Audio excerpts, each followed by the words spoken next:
That tune is a bop, SP3. Welcome, everybody, to another week of Alex McCarthy's Wrestling Daily. As you can see, I am not being flanked by Louis Dangor. I have got the much more handsome and American counterpart, SP3, in the house. How you doing, True Hill Heat? I am doing well, sir. I'm post Thanksgiving out here in America, so happy belated Thanksgiving to all my fellow Americans and a start of the Christmas season. I'm in a festive mood. How about you?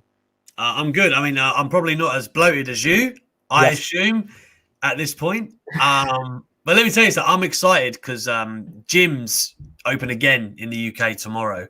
And I can't road run, man. My ankles are like paper mache. They're terrible from years of football. So I can't wait to actually get on the treadmill where my ankles can handle it tomorrow morning. So that's cool. Yeah, we're coming out of lockdown here in the UK tomorrow, and the government's guidelines are weird heading into Christmas. But nonetheless, it seems like we're on the up. So, yeah, things are all good my end. And, of course, it's another week of Wrestling Daily for you guys, all of my good eggs out there. Thank you for joining us. You know, when SP3 comes to town, we're going to be doing some debating. And the debate tonight is about the McMahon family. What is their value on TV, past and present and moving forward? It's a debate with lots of layers, so I'm very much looking forward to getting into that with my guy. And of course, you know what we do here on the Wrestling Daily. We'll bring you some news as well. 2 bits of housekeeping. Remember, the very best part of the show, SP3, is those Ultra Chats. And you can see it right at the bottom there.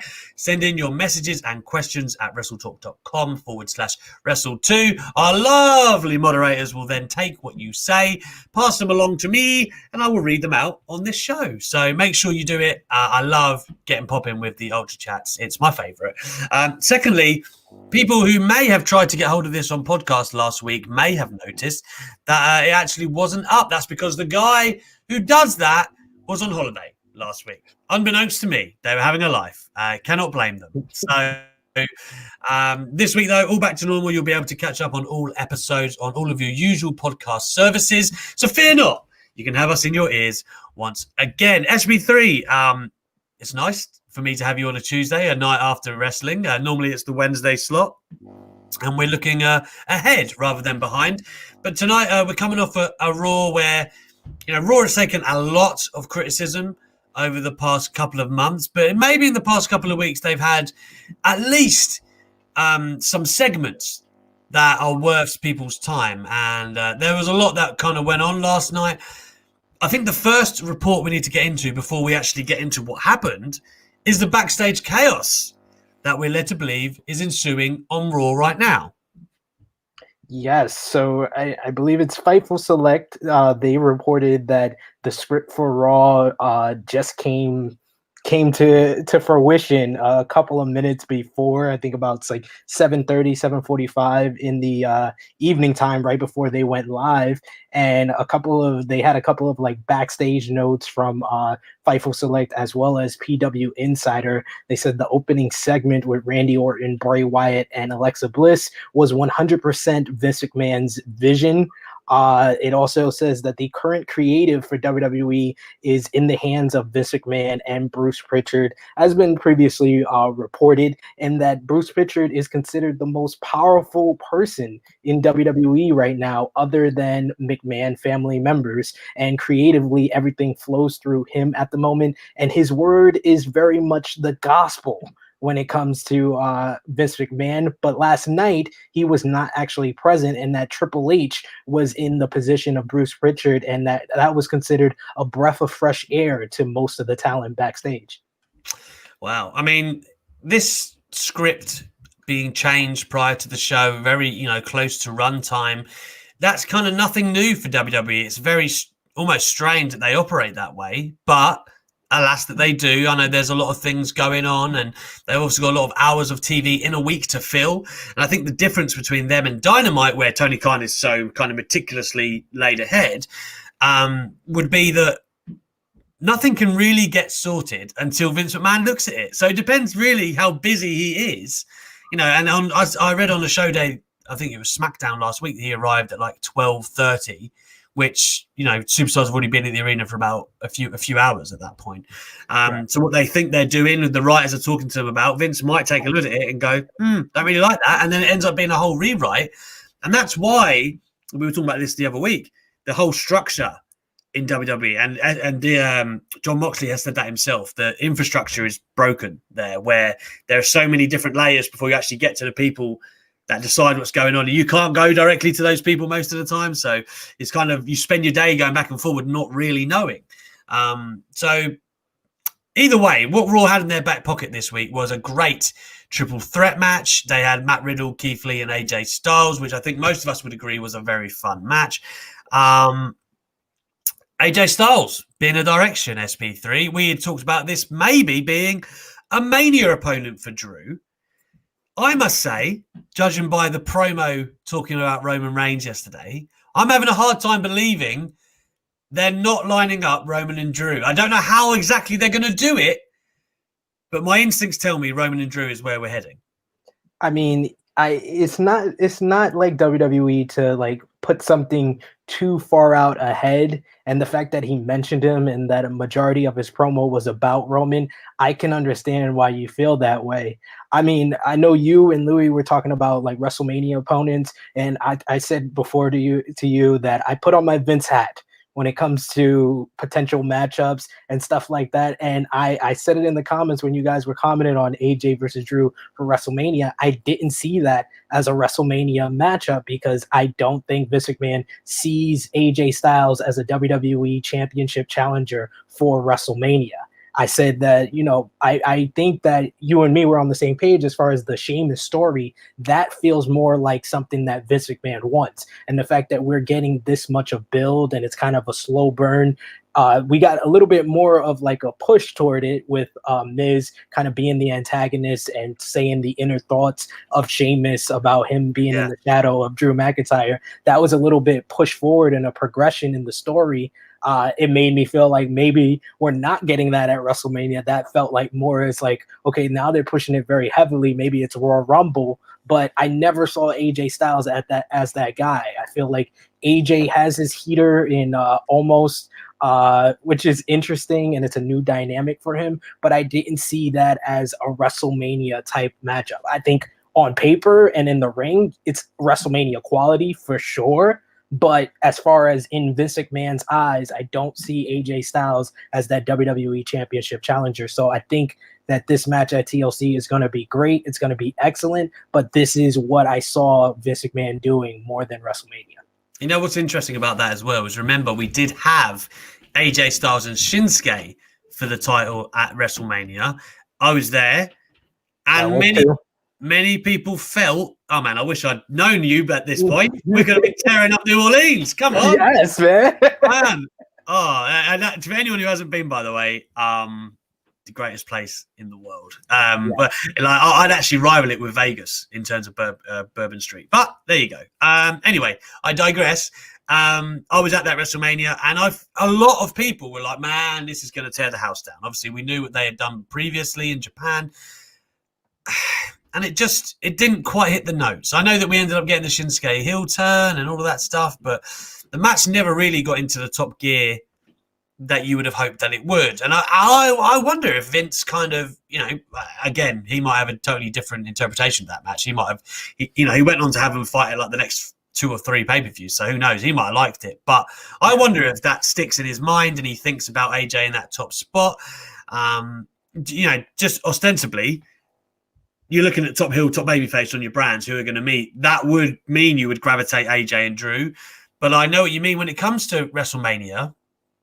They normally do have different plans and seeds being sown, and they want to make the biggest matchups they possibly can, which still gives me a horrible feeling that Goldberg might be the guy they give to Roman.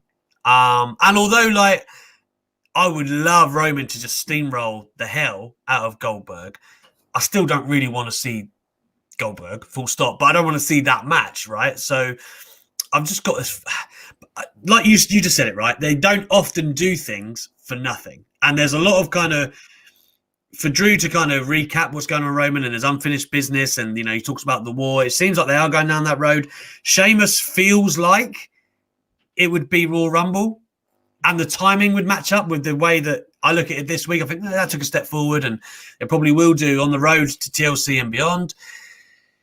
But then that leaves a lot of questions. Like, if you're going to, presumably, The Miz has to cash in on Drew to make this happen, and Drew has to win the Rumble again, or he could get. I mean, they could move him over to SmackDown easily enough. Yeah. WWE, yeah, this is WWE we're talking about. They won't care. But at the same point, I don't know what that leaves you with The Miz with. What does The Miz face the Rumble winner? Like, and who is that? Is that a super babyface who's going to arrive and tear him down? You know, this is another one that's getting very convoluted in my mind, but I'm going to do it anyway. You could have Big E win the Rumble and take on Miz, because it would be a lot of poetic semblance when The Miz was kind of tearing into him on talking smack, saying, you know, you need to change up a little bit if you want to be the top guy. That'd be a nice work way to get Big E to the main event picture. Would you like Big E to beat someone bigger for his first world title? Yes. Probably. But still, it'd be a way to get him there. And otherwise, I'm not sure who you do with The Miz that isn't underwhelming a little bit. And I'm a fan of The Miz, but you just said it yourself. If I can't see AJ Styles in my main event, in my title match at Mania, do I see The Miz? I definitely don't. Yeah. I think that, you know, we've heard the reports that they're going to have Miz cash in Money in the Bank next year. So I think that maybe the night after WrestleMania is the best spot for that to happen. I don't see it happening before WrestleMania, especially if he's going to cash in successfully. I don't see The Miz in either the WWE or Universal Championship matchup. I just can't see it that way. A guy that 2 years ago versus Shane McMahon at WrestleMania 35 with his dad being the highlight of the entire match. I don't see that guy being in my WWE Championship matchup 2 years later. Yeah, there's no doubt about it. But I mean, Styles McIntyre is going to be great at TLC. That's the first thing first. It's going to cap off a wonderful year for Drew McIntyre, truly. Even stronger since the last time we talked about it. He's gone on to even bigger levels, and Kenny Omega is going to do the same tomorrow night, I don't doubt. So 2 amazing years for 2 amazing talents. I think they could just do champion versus champion, but that kind of negates the whole Royal Rumble stuff. So I feel like WWE will work to get us there. Otherwise, probably means we're not getting The Rock, which many people would assume if it's not going to be at the new stadium in Inglewood anyway. Hollywood, essentially. So I don't know. There's a lot of things in play, but I like that. I can't really tell where they're going with it. But there are a lot of options, but they seem to want to go around the Drew and Roman route again. And I don't hate that. I'm just very intrigued as to how they get there. So here we go. Let's get some ultra chats before we get to debate time. SP3. Matty the Hot Scott. Hey, man. Egg Benedict himself. Hey, Alex. Hey, SP3. Hope you've had a good day. I finished an essay that I've been working on all weekend. I seen on Twitter someone say they didn't like the 2009-2010 Raw guest host era. Did you? And who was your favorite guest host? And who was your least? That's a loaded question. I didn't like I guess I didn't like the whole premise in general. Like I don't know. I didn't hate it, but it just didn't do anything. Do you know what I mean? Like, there were some cool moments like Bob Barker and Jericho and all that stuff. But like, you know, didn't we have like the Muppets, Entourage, Seth Green? Like, they're the ones that spring to mind. There was no one like, you know, nothing that really pushed the needle. I think, didn't we have Tyson? And he did the thing with Jericho and DX. That's probably my favorite memory of that. I don't think it was a great era. I will sit on that opinion. It wasn't a great era. There was a couple of decent spots. I would say it's arguable that 2009 was the worst year in Monday Night Raw history. I think that we can find another year to put that up against, and that could be a future debate there. I think 11 is close as well. That was yeah. I mean, but at least 2011. Yeah. 2011 had The Rock and Cena stuff. At least like 2009, we had the overdrawn out Cena versus Orton feud. We had before that Orton and Triple H, and how it was great the first 3 months and then fell apart after that, after WrestleMania. So there was stuff even at the top that was just bad about 2009. And then when you add in the whole guest host era, it's bad. And probably the worst incarnation of Old Man DX was that year as well. But yeah, that's besides the point. To answer Maddie's question, my favorite guest host is probably Bob Barker. That's the first one that I thought of off the top of my head, was him just talking about Chris Jericho wearing the name tag with no shirt. Just so good. So awesome. And the worst one would be Jeremy Piven. I am a all-time Entourage mark. I love Ari Gold. Me too. I love Entourage. See, we're kindred souls. I said this before, but Ari Gold is one of the greatest TV characters of all time. So I was very excited for him to be on WWE, and I was like, maybe we get Ari Gold. Maybe he's an agent and he's going to try to sign the best WWE superstar. And then we had the Summerfest fiasco. So he is by far, because my expectations was here, and it immediately went down within minutes of him being on the screen. What a strange career Jeremy Piven's had, really, when you think about it. Anyway, moving away from that. Thank you, Matty. We appreciate that, getting us off to a hot start. Uptown Avondale, there's a good egg. Hey, man. Yes. Good evening to yourself. WWE consistently puts groups and feuds together based on race. Is this okay because diversity is getting airtime, or is it a systematic issue that creative needs to address? That's a very good question. Because I love like the Hurt Business. I love the New Day. I don't think that they're just like the New Day wanted to be together. So you can't say like, oh, they were put together because they're black. And I think it's the same for the Hurt Business. MVP, as far as I'm aware, picked who he wanted to be with. And then I get it when you start going, all right, well, then you putting them against Street Profits and things like that, and it just seems like they're going around in circles. I understand, and I can't really speak to WWE's booking, but I do think it's a lot better.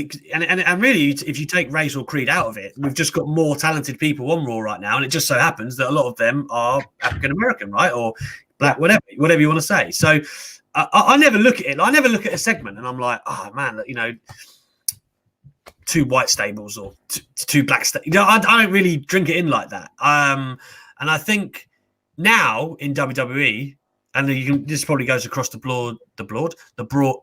Say it again, Alex. Across the board to NXT as well. You know, let's look at Liam Ruff, for instance, right? There's probably more wrestlers in prominent spots in WWE than ever before that are black. So to me, that's a good thing. How they handle it then moving forward and to the very top is probably another question, because, you know, you could argue in the past, and I'm looking at Booker T and Triple H at Mania here, that it hasn't been done well. But again, you know, SP3, you'd be more qualified than I to talk on such a matter.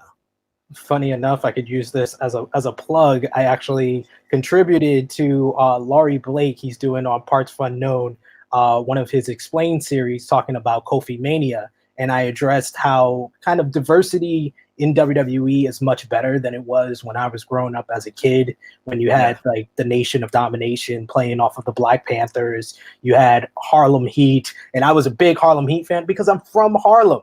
And then to find out that they're from Houston and they just put them from Harlem because black people are from Harlem. So, right. So I will say diversity and the presentation of African-American characters as well as Hispanic characters are much better than it's been in years in WWE. But I get where Uptown Avondale is coming from. It seems that not just the groups, but who they face, it's really dictated about the race. Because before the Hurt Business was going up against the New Day, they were going against Apollo Crews and Ricochet. There seems to be a theme there. If you look at earlier in the year, the United States title, which was funny enough, they kind of was playing off of the whole U.S. and diversity, but they made the whole bunch of feuds about Latinos, with Rey Mysterio up against Andrade, up against Angel Garza, up against Humberto Carrillo. Then after that, it progressed to the whole Hurt Business versus Apollo Crews. Now we got Hurt Business versus New Day. So I do get where he's coming from, that it feels like the minorities are segregated into their own feuds and that they're not populating outside of that. That's why I'm a big fan of Matt Riddle versus Bobby Lashley, which was kind of teased because I thought they were going to go with Keith Lee versus Bobby Lashley, and I was like, you're just continuing this whole process, which it seems to be only African Americans could be in one feud at a time. Spread it out. They are talented in so many ways, and they can go against guys like AJ Styles, like Drew McIntyre, like Riddle. Spread it out a little bit more. So I get where Uptown Avondale is coming from. Yeah, I think it's a great point. It's a great point Uptown Avondale makes. And also, you know, like Lashley did feud with McIntyre earlier this year for the belt. Yeah. Keith Lee got the clean win over Orton and stuff. It's not as if like it's exclusively like that, but I do get what you mean. The repetitive feuds, certainly, they do seem to go, right, we've got these in a bunch over here, and that's however many weeks of TV. And then, you know, like I said, they get written the day of, and they're like, oh, okay, we'll chuck them in there. Also, Ali was in that before Retribution. He was kind of in that Ricochet, Cedric band as well. And obviously, his descent is different too. So I don't think, I don't know how much thinking is really behind it. And if anything, that could probably be the problem, that they don't think that's an issue. But then I don't know. I'd like to really speak to the performers and see what they think about it, because you know, a lot of them especially working together. I know from everyone I've spoken to that was like what they wanted, right? So you have to wonder if they think that's a thrill to be able to do that alongside each other and showcase and whatever, or I don't know. It's a very, very good question, whether like a long, winding road of answers and stuff that really are above our pay grade. But I think what you just said there, man, you could get like a whole broad group of people to really talk about that in WWE too. That'd be really good. You've put an idea in my head for when I next speak to somebody in WWE. I do think that's a good topic. Let's talk about the next Ultra Chat then. That is from Bo Hill. Here he is. He loves his theoreticals. Bo Hill, Egg Benedict. How are you, my friend? You are starting a new promotion. He's off the jump. Always. He's done it. Draft 2 men and 2 women. They will lead your division going forward. So factor in age, injury risk, etc., and be your first feud. Okay, who do you choose? So Bo Hill has gone with Will Ospreay and Jay White, and his women are Rhea Ripley and Sasha Banks. That's a very strong start. Boy, factor in age. Rhea Ripley's a great one because she's like 23. Yeah, it's a very, very, and we've discussed Sasha Banks before as well. Like 28, even though she's accomplished so much. So crazy. You could almost not pick better than those 2 women. I do think that's very good. If I had to, I always hate these start your own promotion, because like we said about this the other day, right? Like there's a part of you that's like, well, you know, Brock Lesnar, okay, you wouldn't based on the age and whatever, but people would know your promotion immediately. Do you know what I mean? Like that's a good basis to get off of. And then if Brock is your number 1 male, whoever your 2 is, presumably is the one who will go over in that feud and end up being your number 1. So it could work. It could work. Like MJF is only 24, 25, 24. I think he'd be one of mine, I think, just because he's a great heel as well. And I would partner him with... Gotta have a good baby face to go against. Yeah, that's what I'm thinking. But somebody who's resilient and can come back and face MJF again and work it out. Obviously the names that rush into my mind are like the Romans and Seth and Kenny or John Moxley, but it's the age thing and like the parameters you've put on us. Bo Hill, they are getting me. So I will go with the women. Like I said before, I'm a big fan of Toni Storm, and she's so young. She's young. I just think that she has so much talent. I would go with Toni Storm and Io Shirai. and Can't lose. can't lose there. No. And my men, because I got to go with someone who's relatively young, but at the same time, I want to go with someone that's in their prime. Mm-hmm. And if I'm here in the U.S., so if I start my promotion in the U.S., off the top of my head, there's one feud that's money, and it hasn't been done in the U.S., and I would go Okada Omega. Yeah. And Okada is young. Okada's, I think, only 31, 32 years old. So is he? Yes. Wow, I did not know that. I thought he was like mid-30s. I believe. I'm literally Wikipediaing it right now. 33. Okay, so still relatively. He's only just turned 33 in November. Yeah. So yeah, man, like I said, he could have like 7 years of his, maybe 10 years of his prime. Wow. Exactly. I mean, there's a big part of me that, and I don't know if I'd make him this my centerpiece, but Tyler Bate is like 22 or 3 now. Yeah. You know, him and MJF could be like that together. And I've said this before. I think Tyler Bate is one of the best wrestlers in the world now. Not young and gonna be now. He's putting on, you know, his classic stand up against anybody else's over the past 2 years or so. So yeah, and then I think about the women. You're very smart picks. Toni Storm's 25, Io Shirai's 30, I believe. Again, lots of window there. I honestly don't know if I could pick better. I'd potentially do Toni Storm and Sasha. That's great. I would potentially go like that.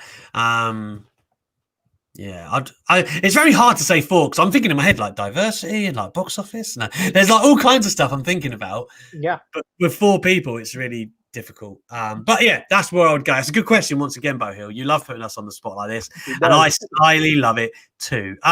Chris Petru, hey brother. Once again, hot take. Oh well.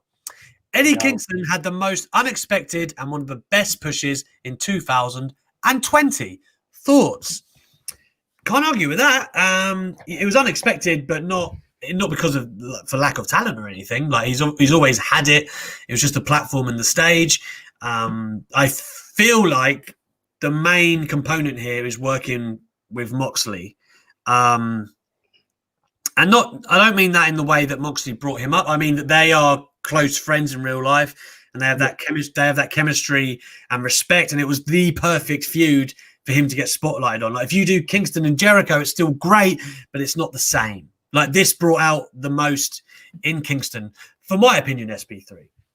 I gotta agree with you. Like they just had a certain chemistry with them, and the fact that we only got 2 matches from them, it leaves a lot of meat on the bone as far as the feud, that they can go back to it. They could potentially become teammates, become friends again. So, and we saw not only is he a great main event heel, we saw in a lot of his promos that he has the potential to be a big time babyface. And it came out of nowhere because this guy created his whole opportunity. He just cut a promo at an independent show saying Cody's having all these open challenges against independent stars. I want to be one of them. Cody saw it. They brought him in. Moxley was had a lot to do with that as well, bringing him in for that one time. It's supposed to be a one-off, and he just stole the show of that episode, cutting a great promo at the start of the show, having a great match with Cody, and then from there he got signed. That's why I do agree. It just came out of nowhere, and even though he's been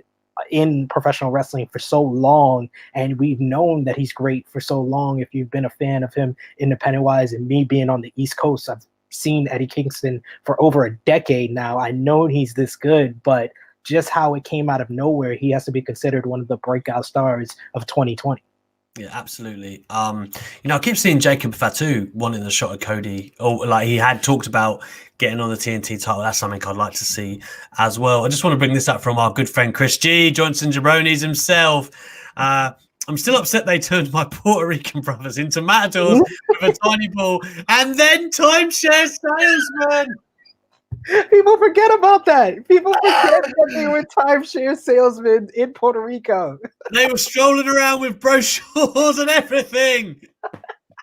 Who pitched that? I need to know. Did they drop that like immediately? They dropped that immediately. Oh my It god. lasted like a month. I'm sure of it. Like, and they were trying to sell to what were they? You know, the Wasteland. What was that tag team? Was it the Ascension? Yes, they were trying to sell Yes. to the Ascension. Like, who's this helping, man? Come on. You gotta love Chris G and his love of Puerto Ricans. Yes, Always. absolutely. And you know what? Like, now while we're on the subject, like the Colognes, like that's like a legendary name. Why couldn't you just let them be the Colognes and let them work? Like why did WWE like trip over themselves sometimes and go, no, we can't do that. Like, we can't have Mr. Perfect Son be acknowledged as Mr. Perfect Son. We're gonna have to make him Matthew McGillicuddy, and come on. Like, you know, I don't know. Age of McGillicuddy, one of the great botch promos of all time on that NXT episode. I still go back and laugh at that every once in a while. When I need a laugh, I just watch the Age of McGillicuddy promos. But I don't know. I don't get why WWE just don't allow these people to be themselves just up to 10 sometimes. And Joe Henning, he had potential. If you saw him in FCW, he had potential, and they just wanted to make him something else. Even something like Bray Wyatt, he had that in him the whole time. He never had to be Husky Harris, but he's allowed himself to kind of evolve from there and use that as kind of a chip on his shoulder. So you have that, but he's like the exception to the rule, and everybody else, they just seem to botch. And I don't know about the Colognes. I mean, Carlito was one of probably my favorite of like underrated talent. I loved him at one stage, like in the mid 2000s. I was a big Carlito guy. I was a huge Carlito guy. I mean, other than Jesus stabbing John Cena in the nightclub, that was the one misstep that they had of his early push. But other than that, he was great. I loved his work with John Cena. I liked when he went over to Monday Night Raw and he had his little partnership with Ric Flair. Carlito could have been so much more. And, you know, WWE in Ruthless Aggression. There's so many. We can have a top 10 list of the talents that they missed on during that era. Yeah, oh man, easily. And also, like, when you say that, it just reminds me of the Flair promo where he lights up Carlito backstage on Raw hard. Like, I think it was a shoot. He goes hard on the guy. So yeah, that's quality, man. But like, you could have had Carlito with the Colognes, and you know that would have been a great trio that you could have had on any roster that would have stood in, you know, to put them in with the Usos, man. That would have been, you know what I mean? Like, they just overthink it. Like, Joe Henning would have been great. You know, Joe Henning for on that note, The Rock, when he came back to face Cena, was working out with Joe Henning. Like, that. This is not a, you know, because of the Mr. Perfect connotations, but because he's a great worker too. Like, why not play into that stuff? I don't know. That's a bugbearer of mine about wrestling sometimes, where they want to refuse. To me, and I said this all along, I said this when Cody Rhodes should have won the Money in the Bank that Sandow won. Cody Rhodes could have been a WWE champion. Yeah. Easily could have been a WWE champion. And it's easy saying that now, like, well, what we know now, because look what he's proved since he's been away. But I believed it then, and I even more firmly do now. They missed I don't care what they say, they missed the trick completely on that one. Right, guys, before we get into some more Ultra Chats, and please do keep them coming. We love them so dearly.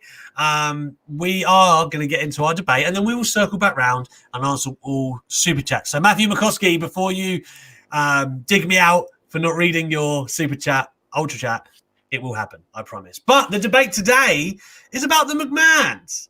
Have they helped or hindered WWE TV, past and present? Now, I am in the camp of saying that they have helped. And SP3 thinks they have. I don't think he's saying that they've completely hindered, but he's saying that they've hurt just as much, maybe. So I will kick us off by saying that history is kind of in my favor, and it skews the conversation a little bit. So I'll just get this out of the way so we can then really talk. Yeah, Austin McMahon probably built WWE to what it is, and it ended the Monday Night Wars. So without Vince. And you can say Vince is probably he's in the conversation as greatest heel the business has ever seen. He really is. He really, really is. So without him, you don't get maybe the biggest star the business has ever seen in Steve Austin. He was getting hot anyway, but you maybe don't get him at the levels that we got him. Vince is a very, very important part of that history in WWE. Crucial to making many talents. Even The Rock becoming the corporate champion, and then the thing spiraled on, and then becomes the people's champion. Vince played a very, very big role, and they, like it or not, they are two of, if not the two biggest stars WWE has ever seen. I know you will count Hogan and Cena in that breath too, but I would argue they're the two biggest stars that have ever come out of WWE. So without Vince, and we're not talking behind the scenes now, we're talking about Vince the character on screen. We're not talking about Vince booking. Vince the character on screen, giving them the rub. I think he's extremely crucial. Linda hasn't done much on TV, but it was pretty cool when she rose from the chair at WrestleMania 17 and that whole story. I actually think Vince and Shane at Mania 17 is one of the most underrated matches ever. Not it from is. And I know people go, okay, yeah, there wasn't like chain wrestling and 450s, but the story in that match, there were layers to that stuff, with Stephanie hating on Trish and Trish being Vince's bit on the side, Shane wanting to usurp Vince, the WCW, WWE. There was Mick Foley, who was kind of jittered by Vince as commissioner the year prior. There was obviously Shane wanted to avenge the way his mother had been treated. There was literally so much going on, and they paid it all off in one match. That is so hard to do. So, yes. I get it. Like, Stephanie is where I'm going to struggle in this argument, I feel, because she was women's champ in 2000 and didn't really put anyone over to win it after either. The McMahon-Helmsley faction probably served Triple H more than anyone else. You could argue The Rock got a rub out of that, but I don't know if it took him any higher than he was at the time. And she really likes slapping people. I don't know if, I love, like, Stephanie's been nothing but nice to me whenever I've met or spoken to her. And I don't think that she's ever meant to bury anyone or anything like that. But I do think making her character so powerful has been difficult for WWE. But what I will say is she really, really, really put over Ronda Rousey at WrestleMania. And she did a greater job than people give her credit for. She really did in making Ronda look great. Even the next night where Ronda broke her arm, she did really, really well. Shane, again, how many people has he helped on TV? It's more for Shane being on TV because he's like, it's like getting his adrenaline fix. It's getting he's always kind of wanted to be a wrestler, much like his dad did, and fulfilling that. Has he put people over? Kinda. Hell in a Cell, Kevin Owens, but that's more about Shane's spot than Kevin Owens. Do you know what I mean? Yeah. The Best in the World stuff, the payoff to that was beating Miz a few times. The Miz never actually beat him. I know Kevin Owens was eventually the guy, again, who did put Shane away in a ladder match. I like Shane, though. That's the thing. I enjoy watching Shane, and I feel like, and this is probably the crux of my argument, the McMahons bring something to TV, good or bad, that you can't get from anyone else because of the equity the McMahon name has in the wrestling business. For better or worse, they are, especially Vince, the godfathers of sports entertainment as we know it. The rest of the wrestling landscape is not dictated by, but heavily influenced on whatever happens in WWE and Vince McMahon's mind-boggling brain. So for me, to centralize what I'm trying to say here, all four of them, I think you kind of have to take Linda out of the equation because she hasn't really featured. Are there times where you don't need them? Sure. Did we need four of them in the corners of WrestleMania 2000? No, not really. No, we didn't. But I think when you look at what each of them have done on screen and brought to the table, like, lest we forget, someone like Stephanie, you said it earlier about Randy Orton and Triple H. That started off red hot. A lot of that was because of Stephanie and her interaction with Randy Orton. She has added to things down the years and played her role. I think Rollins putting her through the table at Mania 33. There are examples where those characters get their comeuppance, which is obviously crucial. But the linchpin of this is that the McMahons bring something and a presence to TV that, whether you like it or not, when they come out, 9 times out of 10, all of you will pop because it is them. Yes. I mean, You made this very hard because you made a lot of my points for me. retread. It's fine. I'm sorry. But It was like that was like my 8 Mile where I was like, I am white. I do live in a trailer with my mom. You definitely did that. But everything you said about Vince was correct. Vince is responsible for the popularity of Stone Cold Steve Austin, The Rock, Triple H, Undertaker, Mankind. So the Attitude Era would not be what we remember it as. We wouldn't have debated about the Attitude Era last week if it wasn't for Vince McMahon. Vince McMahon, in my eyes, is top 2, top 1 greatest heels of all time. It's definitely no argument there. But that was almost 20 years ago. That was almost 20 years ago. And I feel like the fact that it was so successful, Austin McMahon was so successful, that has been a noose around the neck of WWE, and they are trying to recapture lightning in a bottle constantly. When it comes to any authority figure, it seems like they are always trying to retread Austin and McMahon. And they've only successfully done it once with the McMahon family, and that was Daniel Bryan and the Authority. That was the only time that they really captured the crowd participation, the investment of the crowd, and the popularity of a star was with that Daniel Bryan Authority storyline. And I think if we go back in time and we would have ended the Authority at WrestleMania 30, then your argument is even stronger. But it didn't. The Authority, for better or worse, in my opinion, the Authority never eventually put over that next big star. They tried to do it with Roman Reigns. It didn't really work. They tried to do it with Seth Rollins. It didn't really work. They tried to do it with Dolph Ziggler. Not really, because they came back like 2 months later. But this is what I'm just saying. Like, Shane McMahon, I feel like he was great in the Attitude Era. I feel like he was just the annoying silver spoon son of the owner, and it worked. It worked even when he was gone for 9 years and he came back in 2016 and he became a babyface. He was great on SmackDown for a year and a half.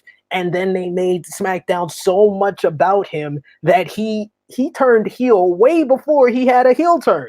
To me, I was done with Shane down. I didn't call it SmackDown anymore. It was Shane down live. I'm not going to make a counterpoint. I want to actually help exacerbate yours. When do you think it got too much? Do you think that Vince, God, and Shane, like, had that reached the apex of, like, hang on now, like, do they really need to be involved in matches and angles like this now? Where it became too much for me, and I have to go back almost 20 years again, the invasion angle. When they made the WWF versus WCW about the McMahon family, that was the start of the downward spiral for the McMahon family, in my opinion, because you didn't need to make it about them. You could have just had Paul Heyman. It had to be half of them.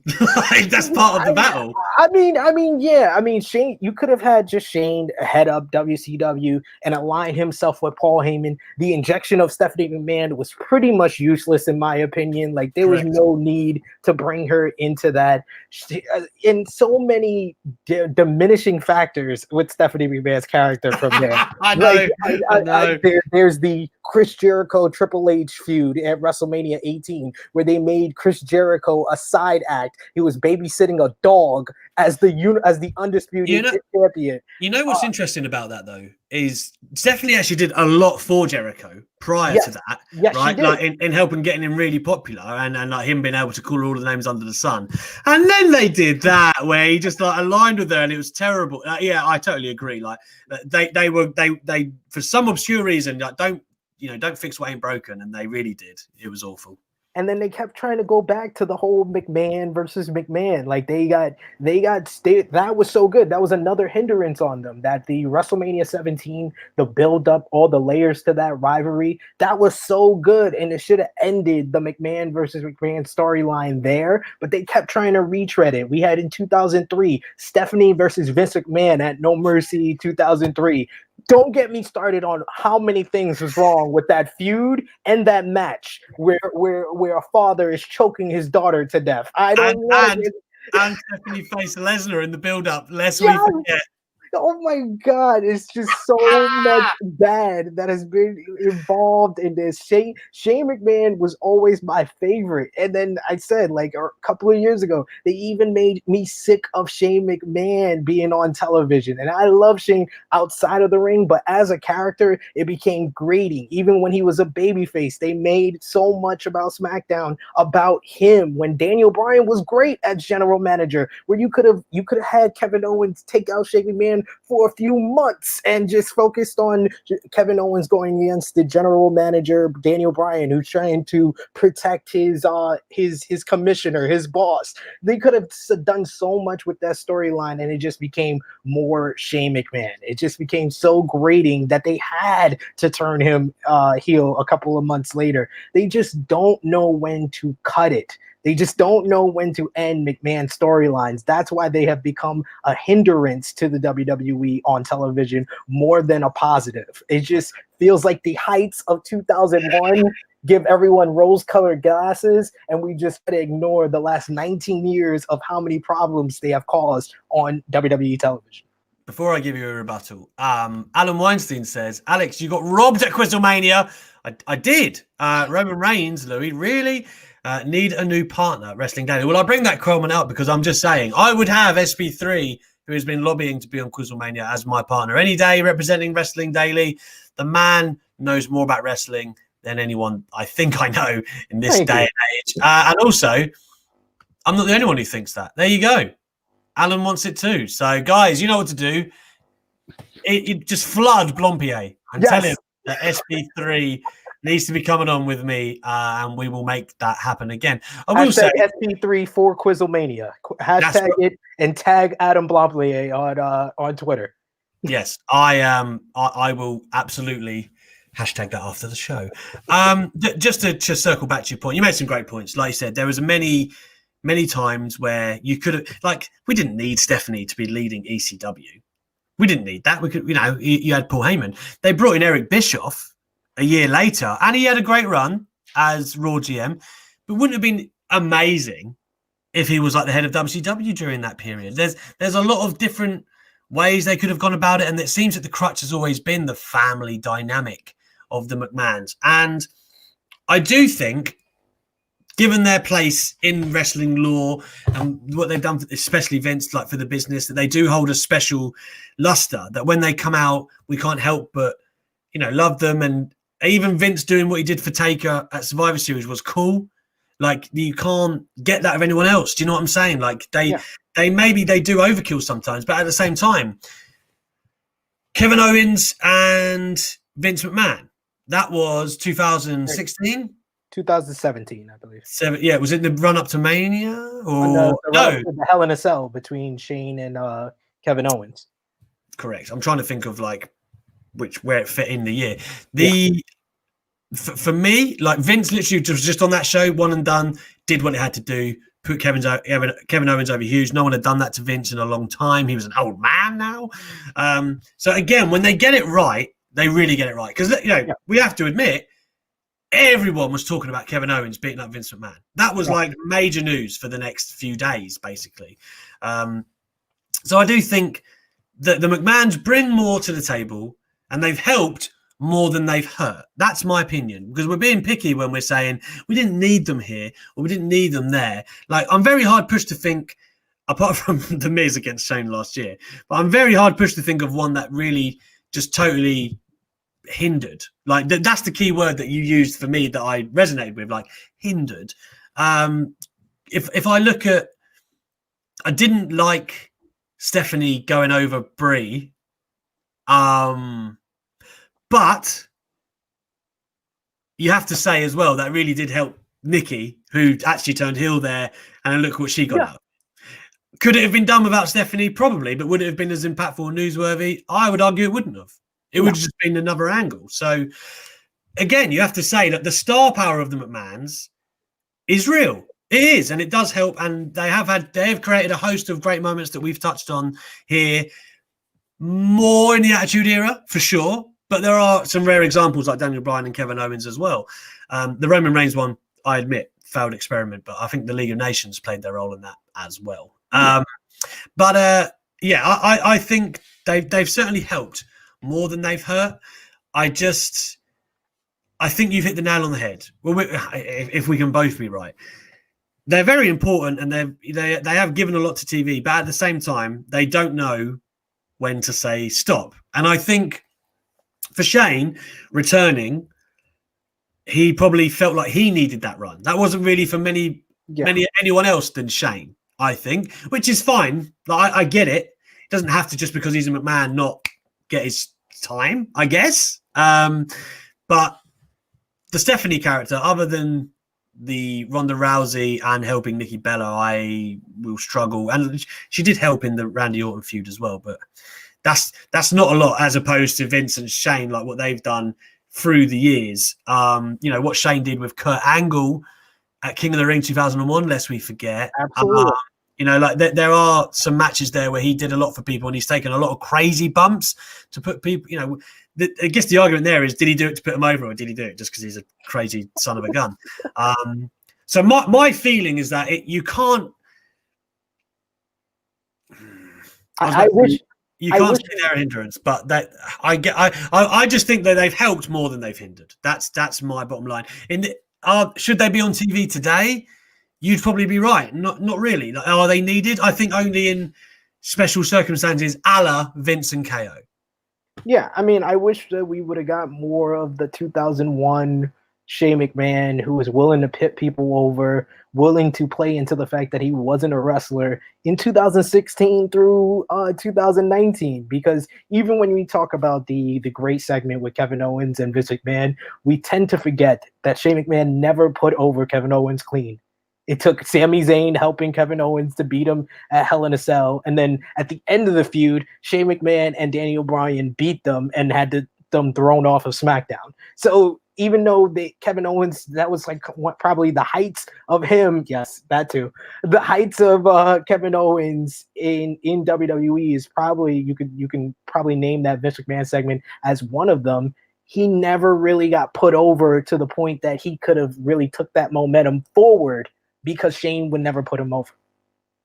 Yeah, truly. I know what you mean. I mean, because he did lose the ladder match and he did lose the Hell in a Cell. But what we remember of the Hell in a Cell is Shane McMahon. You don't remember Kevin Owens. And that's the other thing. I do think Kevin Owens' most noteworthy, I was about to say biggest, most noteworthy moment in WWE is the Vince McMahon thing. That is probably, like, when you talk about indelible moments, I think it's there. So where are we going to settle up here, SP3? McMahon's, because I think we've done it again where we've made the question so ranging. Because I do agree that in today's WWE that it shouldn't be as frequent or as strongly used. But I mean, you have to remember as well, like, Shane and Stephanie are not even the age that Vince was in the Attitude Era, right? Yeah. Like, so they probably still think that they've got a lot to offer, whether they do or don't. I mean, and to me, neither of them are Vince. Like, Vince is like truly once in a generation heel, in my opinion. So it all depends what they do moving forward. I'll be very interested to see how influential they think they will be after Vince is gone, whenever that sad day comes. But I do think, just for the influence that, I could even make this just Vince, but just for the influence that the McMahons have had on the business and certain characters, that you have to say they've helped more than they've hurt. I think if we had this conversation 10 years earlier, then yeah, but it's like, if it's not hindered or bad on a bad thing for TV, it's somewhere in the middle, because I think that we can name as many good things as bad things now at this point. But are the bad as bad as the good are good? We're talking Austin and people like that here. Well, we're never going to hit those heights, and I don't think we'll ever bottom out to like put them out of business. But we did, because of Vince, is what I'm saying.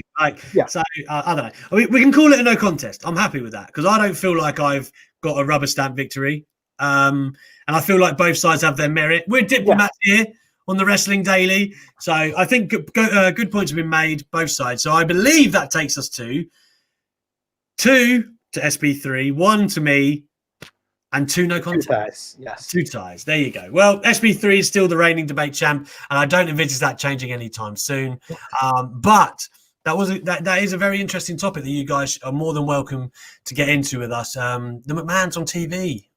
That is a very, very. I mean, the McMahons behind the scenes are probably even more interesting. But I digress. Let's get to the Ultra Chats that are remaining. We do have a few. Matthew McCoskey, I told you we'd come back to you, my friend. How are you? Hello, good eggs. Hello to you, sir.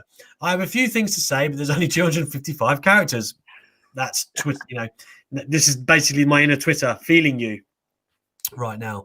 Thursday, I have a great hot take for Stephanie. Oh, a tease. And Friday, I have a great fantasy booking question. Today, I'll just say Styles and Mick Fart is gonna bang. Continued from before, with Styles and Drew happening at TLC, what are some predictions for Drew at Mania? There could be Sheamus, that's a story I enjoy. Keith Lee would be enjoyable again, or even a dark pick would be Adam Cole. There's story there, New Day / Undisputed Era. We kind of talked about this earlier, right? SP3. We feel like that they are going to head to Roman. That seems to be what they are laying into Drew's promos and the way Survivor Series ended. The other options for Drew, if you look across the landscape of Raw, are not that big in terms of a WrestleMania. You'd be wanting to make someone, and Drew has only really just been made. So it's not, I mean, I would imagine we would see Brock Lesnar return and take on Drew above all else. I think that's more realistic than the options that we've just rattled off there. And before that, I would have said probably AJ. So to me, it's Roman or Brock. That is pretty much the way I'm looking at Drew for Mania. SP3? Like I said before, I think the story is there for Sheamus. I know 6 months ago, we wouldn't have said Sheamus in a WWE championship feud at WrestleMania, but they have done well to establish them as friends, to drop in a little bit of teases along the way. And I really feel like AJ wasn't even supposed to get this shot now, because the reports before was supposed to be Braun versus Drew at TLC. So I think AJ just moved up. We may get Braun at the Royal Rumble, and then we may get this Sheamus feud all the way down the line at WrestleMania. And I want feuds that are done over a few months for WrestleMania. I think those are the best ones, and I think that they are doing a good job of sprinkling in the little signs of dissension, and they're building it up. And I think they have time to make Sheamus a credible challenge for Drew at WrestleMania. Now, they always say Brock does what Brock wants. And I do feel like you could do either Drew or Roman with Brock. That's very easy to do because, of course, the Paul Heyman connotations that go with Roman. But could you do a freeway there? Because there's so much story. Like there's a hell of a lot you could do, and we have to factor in the Miz and the briefcase and who's going to win the Rumble into all of that, which does make it complex. But I do think Brock Lesnar is somebody who'll be lurking for either man. If not, they face each other. Manny, the Hot Scott is back with a final Ultra Chat. Thank you so much, guys, for your Ultra Chats tonight. Who should have been the anonymous Raw GM? Well, it would have been a really good way to maybe bring Shane back at the time. Obviously, that wasn't in the offing. So it would have been really cool, like a way to debut someone. And it's hard to say who it should have been at the time that wouldn't be underwhelming. Like, there's no one that's rushing to my mind. It's like, that would have been genius, because it's a very hard thing to say. Do you know what I mean? Like, let's say, I'm trying to think who debuted around the time, like Sheamus, right? Around that time, 2010-ish. I think like a year, a couple of months before the whole start of that. Could have been Sheamus, and then you go, then it's an easy way, and you make it someone who's ultra smart. I don't know. I mean, they've never really portrayed Sheamus that way, but I'm just saying that is a way to get the gimmick in there. I think the idea is flawed from the jump. That's my opinion. This whole, and I've said this before. I love WWE when they do mystery storylines, but 9 times out of 10, the payoff is awful. I love the ride, but I hardly ever like the ending. Yeah, I mean, there's so many examples of that. Too many. Who ran down Austin, the higher power. It's just Kurt Angle's illegitimate son. There's just so many, and they just always try to be shocking and surprise us too many times that it just becomes it whimpers down the stretch. I mean, the one that made sense to me and the one I predicted when it was happening was Michael Cole.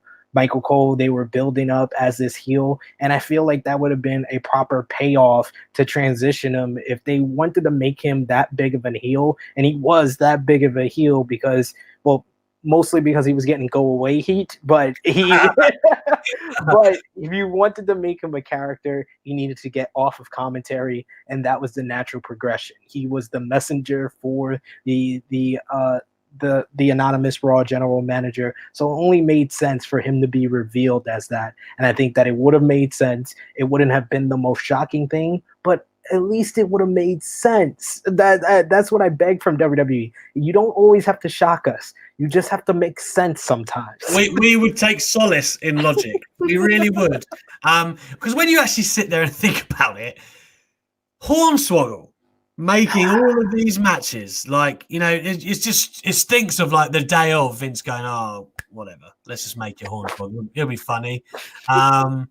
Terrible. You know, I think Mr. Kennedy was another one that, you know, he was originally penciled in for the illegitimate son angle, injured, had a lot of different problems, and that was another way they were considering to give him the push again, but ultimately didn't happen. So I don't miss it, and I don't ever want to have to worry about it again.